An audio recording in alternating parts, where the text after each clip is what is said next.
Salut, c'est Brad Burger pour la RPG Week de cette semaine sur les limites. Ça fait drôlement écho à la conversation qu'on a eue cette semaine, Bruno et quelques autres, à propos justement d'un nouveau jeu qu'on va faire.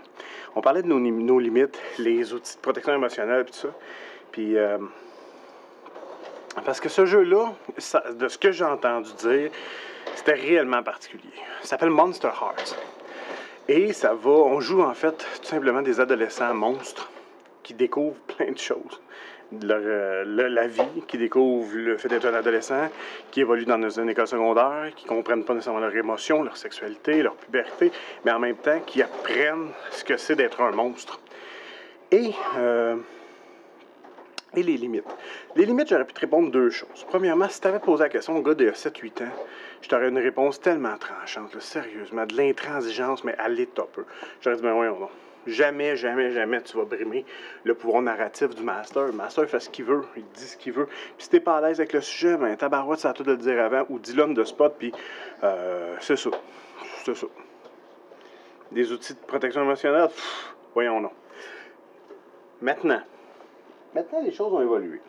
Les enfants, ça te travaille pas mal une émotion, mettons. Tu sais, moi, avant d'avoir des enfants, là, j'étais pas sensible, mais pas du tout. J'étais comme un rocher, là. J'avais pas beaucoup de sensibilité, ça prenait beaucoup de choses pour m'émouvoir, puis tout ça.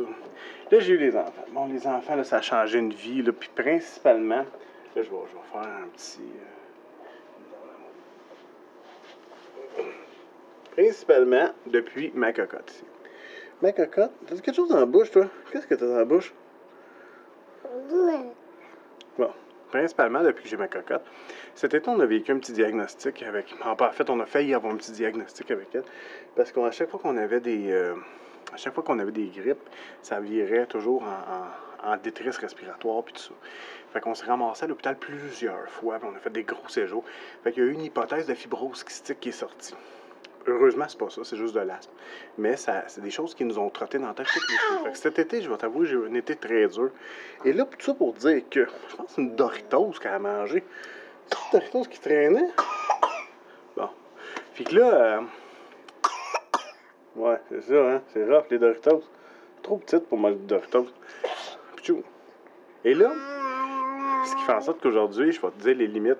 Je sais pas mes limites. Je sais pas jusqu'où je vais aller. Je pense que les enfants malades, ça m'a particulièrement touché cette année. Ça m'a particulièrement touché les enfants malades. Fait que probablement que s'il y en avait une, ça serait aux alentours de ça. À cause que, bon, ça fait écho à ce que moi j'ai vécu.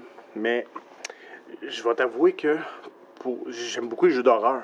Fait que c'est certain que tout ce qui est... on a été dans le gore solide, là, dans l'horrifique, des histoires de fous, des gens démembrés, alouettes, des agressions sexuelles, name it. Ça c'est roleplay, ça. Mais je pense que je suis quand même capable de faire une différence entre ce qui se passe à table, lors d'un jeu de rôle, puis la vie. Et surtout de la façon dont mon personnage se met dedans. Je dis ça, puis en même temps, je l'ai jamais vécu, ma limite. Fait que, tu sais, jamais ça m'est arrivé de dire, là, ça, c'est too much. Tu sais, ça, je suis pas capable de... Tu sais, puis il y a des sujets occultes, là. Tu regarderas ça, ce jeu-là, il ressort en PBTA, d'ailleurs, par Helmgast. C'est un jeu suédois, là. Tu sais, il y a des affaires, c'était rough, en tabarouette là-dedans, là. Cthulhu, même affaire, tu peux trouver du stock un peu plus hardcore. Puis jamais, jamais, jamais, je suis arrivé à te dire, ouf! Non, I'm out of this game, là. Tu sais, c'est pas quelque chose que j'ai vécu jusqu'à date. Peut-être. Je dis pas que je l'ai. Je suis sûr que j'ai une limite. C'est certain que j'ai une limite. Je l'ai pas trouvé. Puis ça dépend probablement aussi comment c'est narré, puis comment que c'est apporté, dans quelle situation.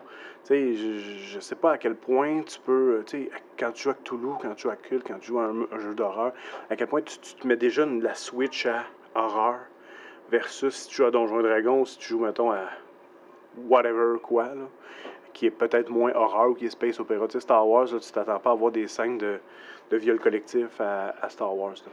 Non, tu t'attends pas à ça. Pourtant, c'est des choses qui pourraient être possibles, mais ça pourrait me déstabiliser. Mais la limite, proprement parlé, là, pour que je fasse wow. Non. Je l'ai pas atteint. J'en ai une, c'est sûr, on a toute une. je l'ai pas atteint. Puis, sais-tu quoi? Je pense que ça évolue avec le temps. Regarde, je suis à demander à des gens qui ont des enfants versus comment ils étaient sans enfants. C'est exactement ce que je viens de dire. Cette limite-là, je pense que maintenant, je pourrais la franchir.